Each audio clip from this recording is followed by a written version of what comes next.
এই এ কি করছো নীরব ভাইয়া? সরাসরি আমার বুকে হাত দিচ্ছ কেন? ছাড়ো বলছি। আরে, বুকে এমন ভাবে চাপ কেন দিচ্ছ? তোমার সমস্যা কি? আমার কোনো সমস্যা নেই। আবার আছে, তবে আমার ইচ্ছে হয়েছে তাই হাত দিচ্ছি। কথা বলিস না, আমাকে হাতাতে দে। মানেটা কি? আমার বুক কি তুমি সরকারি পণ্য পেয়েছো? যখন ইচ্ছে এসে ব্যবহার করবা আর সেটা মেনে নেবো আমি? ফাজলামি করো? মগের মূল্য পেয়েছো? উফ, ছাড়ো বলছি। তোমার কি সমস্যা, হ্যাঁ? বললাম তো, আমার কোনো সমস্যা নেই। তুই বেশি জোরে কথা বলস। চুপ থাক আর আমার কাজ আমাকে করতে দে। দেখো, একদমই কোনো ফাজলামো ভালো লাগছে না। তুমি নিজেকে সামলাও। এগুলো বিরক্তিকর। কেউ দেখার আগে জলদি আমার রুম থেকে বের হয়ে যাও। না হলে তোমার দুজনেরই সমস্যা হবে। হোক সমস্যা, দেখুক সবাই। আমি তো রুমে এসেছি এমনি এমনি না। তোকে আমি নিজের করে নেবই। অনেক সহ্য করেছি, অনেক দেখেছি। তোকে যত দেখি ততই আমার ভিতরে অন্যরকম ফিল কাজ করে। আমি নিজেকে কন্ট্রোল করতে পারি না যেন। ভেবেছিলাম বোঝাবো, বাট এসব বোঝানোর গোষ্ঠী গেলাই। আমার তোর সাথে রুমমেট করতেই হবে। নীরবের দিকে অবনী তীক্ষ্ণ দৃষ্টিতে তাকিয়ে আছে। নীরবকে অনেক ভয় পাচ্ছে সে। এর আগে কখনো এমনটা হয়নি। সব কিছু তো স্বাভাবিকই লেগেছে। তাহলে আজ হঠাৎ নীরবের কি হলো? নীরব এমন কাণ্ড দেখে অবনী অবাক হয় আর ভয়ও পাচ্ছে। ভয়ে যেন ওর গলাটা শুকিয়ে যাচ্ছে। অবনীর অবস্থা নীরব বুঝতে পারছে না। সে কিছুটা রেগে আছে। আর এই রাগের পিছনে বড়সড় একটা কারণও আছে। অবনী বারবার রিকোয়েস্ট করার পরও নীরব রুম থেকে যাচ্ছে না। অবনী ঠিক না পারছে চিৎকার করতে, আর না পারছে নীরবকে তার রুম থেকে বের করে দিতে। আবার না পারছে নীরবের এসব কাণ্ডগুলো মুখ বুজে সহ্য করতে। অবনী কিছুটা রাগ নিয়ে বলল, তুমি কি পাগল হয়ে গিয়েছো নীরব ভাইয়া? মাথাটা কি ঠিক আছে তোমার, নাকি সবটাই গিয়েছে? কিসব বলছো তুমি? আগেই তো বললাম, তোর সাথে জোর করে হলেও রুম ডেট আমি আমার ইচ্ছে পূরণ করব। তুই না বলেছিলি আমাকে আমি তোর যোগ্য না? তোর যোগ্য কখনো হতে পারবো না। হলাম না যোগ্য, কোনো দরকার নেই। কিন্তু তোকেও কারো যোগ্য হতে দেবো না। তোর সাথে রুম ডেট করে আজ বোঝাবো অপমান করা কাকে বলে। নীরব ভাইয়া, আমি কিন্তু এবার তোমার গালে কষে চড় বসিয়ে দেবো, বলে দিলাম। এগুলো আমার সহ্য হচ্ছে না। কেন রুমে এসেছো তুমি? নীরব ভাইয়া প্লিজ, এমনটা করার চিন্তা ভাবনা ভুলেও করো না। একটুও কি তোমার মায়া লাগবে না? আমি না তোমার বোন হই? তাহলে আমার সাথে তুমি এমনটা করতে পারবে বলো নীরব ভাইয়া? আমার এত বড় ক্ষতি হোক, তুমি চাও? আরে, চাই বলে তো তোর রুমে চলে এলাম। এত কথা কেন? হ্যাঁ, আমি বলছি বা শুনছি। আবার যেটা কাজ সেটা করেই চলে যাব। আপোষে দে, নয়তো তোকে জোর করেই ভোগ করবো বলে দিলাম। তুমি তোমার বোনের সাথে এমনটা করতে পারবে? এত বড় ক্ষতি করো না প্লিজ নীরব ভাইয়া। আমি সেদিন আপনাকে সত্যি অপমান করতে চাইনি। তুই কি চাইছিলি আর কি চাসনি সেসব আমার শোনার সময় নেই। আমি আজকে তোকে বোঝাতে এসেছি অপমান করা কাকে বলে। কথাটা বলেই নীরব অবনীকে দেওয়ালের সাথে চেপে ধরে। মুখের উপরে বাম হাত দিয়ে চেপে ধরে রাখে অবনী। অবনী উম উম আওয়াজ করতে থাকে। নিজেকে ছাড়ানোর জন্য অনেক চেষ্টা করে, কিন্তু পারে না। পারবে বা কিভাবে? একটা পুরুষের মাঝে নারীর শরীর নেশা যখন চাপে, তখন সেই পুরুষ অনেক শক্তিশালী হয়ে যায়। নেশা যতক্ষণ থাকে তখন সব পুরুষ একটা ঘোরের মধ্যে থাকে। নীরবও ঠিক এমন। তবে অবনীর অপমানের জবাব সে দিতে এই নেশায় মত্ত রাস্তাকেই বেছে নিয়েছে। অবনী কিছু বলতে পারছে না। বলবে বা কী করে? সে যে নীরবের শক্তির কাছে বন্দি যেন। না পারছে নড়তে, না পারছে চিৎকার দিতে। আর চিৎকার দিবেই বা কী করে? আপাতত বাসাতে নীরব আর অবনী ছাড়া কেউ নেই। নীরব অবনীর মুখের উপর থেকে হাতটা সরালো। নীরবের এখন চরম উত্তেজনা কাজ করছে অবনীর জন্য। অবনীকে সে কাছে পেতে চায়। অবনী ভয়ে যেন চুপসে গিয়েছে। কারণ আগে যে নীরবকে অবনী চিনত, এটা সম্পূর্ণ আলাদা। আজকে নীরব যেন একটা হিংস্র দানব, যে কিনা কত বছর ধরেই কিছু না খেয়ে আছে। আজ সুস্বাদু খাবার পেয়েছে বলেই সবটা শক্তি দিয়ে যেন তা খেয়ে ফেলবে। অবনী হাঁপাতে হাঁপাতে বলে, ভাইয়া আমাকে ছাড়ো প্লিজ। তুমি জোর করো না। আমার অনেক ভয় করছে। এমন কেন করছো তুমি? আগেই তো বলেছি কেন এমন করছি। তুই সেটা ভালো করে বুঝতে পারছিস। কথা যত বলবি তত আমার রাগ উঠে যাবে। তুমি তেমন ছিলে না ভাইয়া। তুমি কি নেশা করছো? আমি কোনো নেশা করিনি। আমার মাথা ঠিকও আছে। আমি কোনো বারণ শুনবো না। তোকে বোঝাবো আজকে অনেক কিছুই। প্লিজ থামো, এটা অন্যায়। কোনটা ঠিক কোনটা ভুল সেটা আমি বুঝবো। তোর কথা বলার এত শক্তি কে দিয়েছে, হ্যাঁ? নীরব অবনীকে কথাটা বলেই অবনীর ঠোঁটে চুমু দেয়। অবনীর ঠোঁট পাগলের মতো চুষে খেতে শুরু করেছে। অবনী নিজেকে ছাড়ানোর জন্য প্রাণপ্রণ চেষ্টা করতে লাগলো। নীরব নিজের সব শক্তি দিয়ে অবনীকে চেপে ধরেছে। নীরব অবনীকে পেঁচিয়ে ধরে বিছানার উপর ছুঁড়ে ফেলল, তারপর ঝাঁপিয়ে পড়ল অবনীর ওপর। অবনীর ঠোঁট জ্বালা করছে, কিন্তু এই সময় অবনীর যে আর কিছুই করার নেই। নীরব অবনীর কোমর চেপে ধরে একটা খামচি দেয়।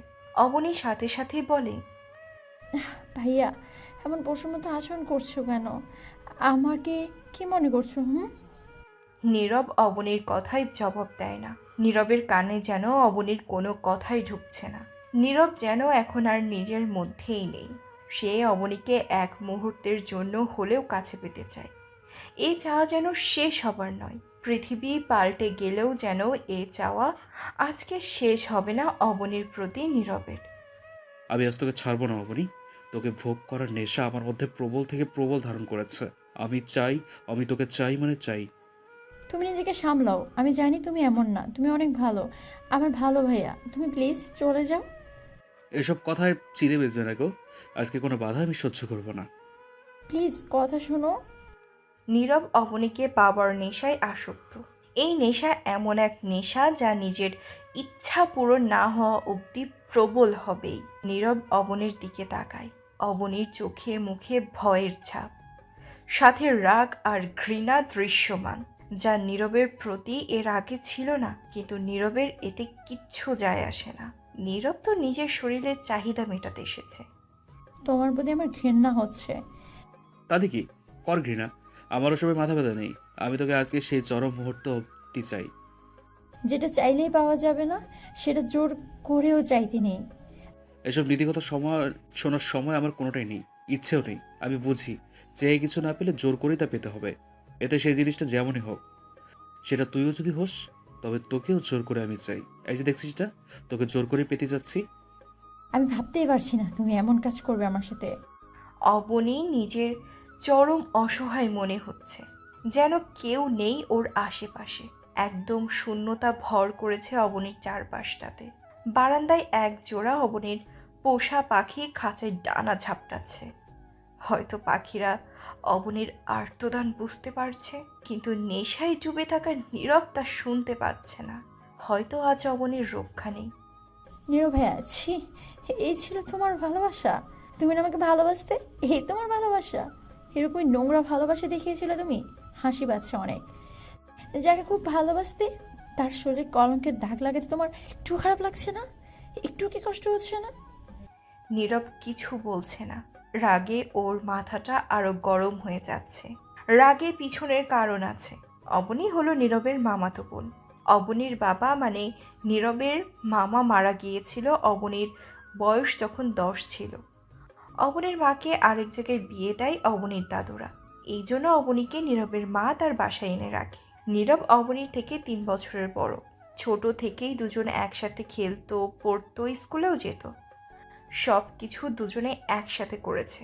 নীরব যখন অনেক বড় হয়, তখন কেমন যেন অবনীর প্রতি দুর্বল হতে পড়ে। অবনীকে নিয়ে সে অনেক বেশি ভাবতে থাকে। ভাবনাগুলো নীরব ফেলতেও পারতো না। অবনীকে খুব বেশি কেয়ার করা শুরু করে দেয় অজান্তে। অবনী কিছুটা হলেও সবার আগে নীরব ছুটে আসতো। তবে হ্যাঁ, নীরব কিন্তু আবার লাগাম ছাড়া ঘোড়ার মতো ঘুরে বেড়াতো। মানে এলাকায় খারাপ ছেলেদের সাথে মিশে নীরব অনেকটাই খারাপ হয়ে গিয়েছিল। রোজ রোজ নীরবের নামে বিচার আসতো। তবে নীরব অবনীকে খেয়াল রাখতো বেশ। অবনী হয়তো ভাবছিল এই সবটাই ভাইয়ের দায়িত্ব থেকে করেছে। কিন্তু একদিন অবনীকে নীরব দেখে একটা ছেলের সাথে গল্প করছে। নীরব সেদিন কিছু বলেনি। পরের দিন আবারও অবনী সেম কাজ করে। এইভাবে বেশ কিছুদিন ধরেই নীরব নোটিস করে। অবনীকে একদিন বলে, তোকে আজকাল দেখি অন্য ছেলের সাথে খুব বেশি কথা বলিস, তুই খুব খুশি হয়ে কথা বলিস। এসব ছেলে থেকে নিজেকে দূরে রাখ।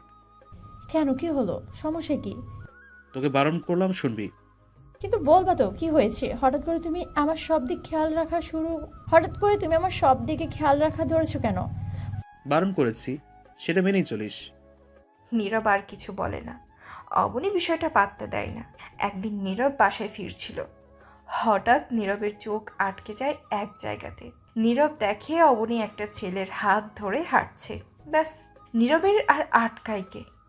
নীরব ছেলে বলে নিয়ে গিয়ে অবনীর সামনেই ছেলেটাকে মারধর করে। ছেলেটা মার খেয়ে অজ্ঞান হয়ে যায়। অবনী বাধা দিচ্ছিল, কিন্তু নীরব তার শুনছিল না বলেই অবনী ঠাস করে নীরবের গালে চড় বসিয়ে দেয়। আমাকে মারলি তুই? হ্যাঁ, একটা ফালতু ছেলের জন্য আমার গায়ে হাত তুললি? ফালতু তো তুমি, তোমার নামে রোজ বিচার আসে। নিজকে একবার ভালো করেছো? অবনী, বাসায় যা। তুমি কেন ওকে মারলে সেটা আমাকে আগে বলো। বাসায় যা, তারপর বলবো। না, এখনই সব বলতে হবে। সবার সামনে বলা যাবে না। বললাম না এখনই বলো। কারণ আমি তোকে ভালোবাসি। তোকে ভালোবাসি বলে তোর আশেপাশে কোনো ছেলেকে আমি সহ্য করতে পারি না। বুঝিস ভালোবাসা কি? হ্যাঁ, জেলাস হওয়া কাকে বলে বুঝিস? অবনী অবাক হয় নীরবের দিকে তাকিয়ে। কখনো এটা কল্পনাও করেনি অবনী। সবার সামনে নীরব অবনীকে ভালোবাসার কথা জানিয়ে দিল। অবনী এমনিতেই রেগেছিল। নীরবের থেকে এমন কথা শুনে আরও রাগে অপমান করে বলে, তোমার কি যোগ্যতা আছে আমাকে ভালোবাসার? নিজের দিকে কখনো তাকিয়েছো? লাফাঙ্গা বদমাস ছেলে। ভালো তো কখনো হওনি, পশুর মতো মানুষকে মারছো। ও হলো আমার বান্ধবীর হাজবেন্ড। এসেছে বেড়াতে, বান্ধবীর সাথে ঝামেলা হয়েছিল বলে আমার সাথে সবটা বলে। তোমার মতো একটা জঘন্য ছেলে আমাকে ভালোবাসার যোগ্যতা রাখে না। অবনী এই কথাগুলো বলেই সোজা চলে যায় বাড়ির দিকে। নীরব মাথা নিচু করে দাঁড়িয়ে থাকে। সবার সামনে এমন অপমান নীরব যেন মেনে নিতেই পারে না। সে দৌড়ে চলে যায় সেখান থেকে। এরপর নীরব আর খারাপ ছেলেদের সাথে ঘোরেনি। 2 মাস হলো। 2 মাস সে বাড়িতেই ছিল না। নীরব 2 মাস পর ভদ্র ছেলের মতো বাসায় আসে। আর বাসায় এসেই সোজা অবনীর রুমের ভিতর ঢোকে। তারপর তো সব কিছু আপনারা জানেনই। নীরব অবনীর বুকের উপর থেকে কাপড়টা টান মেরে ছিঁড়ে ফেলে। অর্ধনগ্ন বুকটা নীরবের চোখের সামনে। নীরব বেশ কিছু সময় অবনীর বুকের দিকে তাকিয়ে থাকে। অবনী কেঁদে কেঁদে বলছে, নীরব ভাই, আমার সাথে এমন করো না। তোমার কি একটু খারাপ লাগছে না? না, লাগছে না। আর লাগলেও তাতে আবার কিচ্ছু আসে যাবে না। আমি তোকে চাই, সেটা জোর করে হলেও চাই। আমি কখনো তোকে আবার ছাড়া কাউকে হতে দেব না। তোর শরীরের সব জায়গাতে আমি আমার ভালোবাসার পরও শিখে দেব, তোর দিকে যেন কেউ তাকাতে না পারে। নীরব কথাটা বলে অবনীর বুকের দিকে এগিয়ে যেতে থাকে। নীরবের ঠোঁট অবনীর বুকের খুব কাছে স্পর্শ করতে চলে আসে। আর ঠিক তখনই অবনীর উপর থেকে নীরব উঠে যায়। তারপর ফ্লোরে পড়ে থাকা অবনীর ওড়নাটি নীরব হাতে নিয়ে অবনীর দিকে ছুঁড়ে মারে। কড়া গলায় বলল, নিজেকে ঢেকে নে।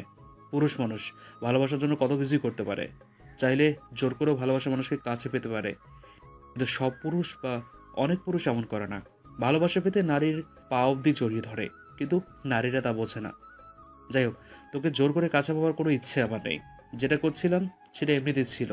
জানি তার জন্য আমার ক্ষমা নেই, ক্ষমা চাওয়ারও দরকার মনে করছি না। তোকে ভালোবাসি অনেক বেশি, বুঝলি না তো? তাই একটু ভয় দেখালাম। তবে বিশ্বাস রাখতে পারিস, তোর সাথে রুমে রাত কাটালেও তোকে স্পর্শ করব না আমি। বিশ্বাস না করলেও চলবে। যে জন্য বাড়িতে এসেছিলাম, আমি দেশের বাইরে চলে যাচ্ছি। দেখতে এসেছিলাম তোকে, মা বাবার সাথে দেখা হয়েছে। আজ রাতেই চলে যাব। প্রয়োজনীয় জিনিস গুছিয়ে নিয়ে চলে যাব। ভয় নেই, আমি কখনো আর তোর সামনে আসবো না। জানি কখনো তুই আমাকে ভালোবাসিস নি, বাসবিও না। তোকে অন্য পুরুষ স্পর্শ করুক সেটা আমি চাই না, সহ্যও করতে পারবো না। তাই দুটো পথ, হয় মরতে হবে, নয়তো হারিয়ে যেতে হবে। হারিয়ে যাচ্ছে তোর থেকে। তুই তো বিয়ে করে বর নিয়ে থাকবি, আমি না হয় কষ্ট নিয়ে দূরে থাকবো। তবে আর কখনো দেখাও কথা হবে না। ভালো থাকিস অবনী, ভালোবাসি তোকে। নীরব কথাগুলো বলে অবনীর রুম থেকে বের হয়। অবনী হাঁ করে নীরবের কথাগুলো শুনছিল। এতটা অবাক অবনী এর আগে কখনো হয়নি। অবনী নীরবের 2 মাস মিসিংয়ে ভালোবেসে ফেলেছে, কিন্তু নীরব তা বুঝেনি। এখন নীরব চলে যাবে শুনে অবনীর মনটা ডুব করে কেঁদে উঠল। রাত 10টা বাজে। নীরব তার মা বাবার থেকে বিদায় নিয়ে চলে আসে। বাড়ির মেইন গেট খুলে যখনই সে চলে যাওয়ার জন্য পা বাড়ায়, তখনই কে যেন এসে নীরবকে জড়িয়ে ধরে। নীরব দেখে অবনী তাকে শক্ত করে জড়িয়ে ধরে আছে। অবনী কাঁদতে কাঁদতে বলে, আমি তোমাকে ভালোবাসি, প্লিজ আমাকে ছেড়ে যেও না। আমি থাকতে পারবো না। কি সত্যি বলছিস? হুম, সত্যি বলছি। তোমাকে অনেক বেশি ভালোবাসি নীরব ভাইয়া। তাহলে ভাইয়া ডাকিস কেন? তাহলে কি বলবো? বর বলবি। আর শোন, আমি দেশের বাইরে যাচ্ছি না, এটাও বিকেলের মতো তোর সাথে এমনি মজা করেছি। কি শয়তান ছেলে, খালি কষ্টই দেয় আমাকে। আর দেবো না, চল বাড়িতে, মা বাবা অবাকে করছে তো। দুজনে আবার বাড়ির দিকে ফিরে আসে। দুজনের ভালোবাসা এখন গভীর থেকে গভীর হবে। আর আপনারা এভাবেই সাথে থাকুন।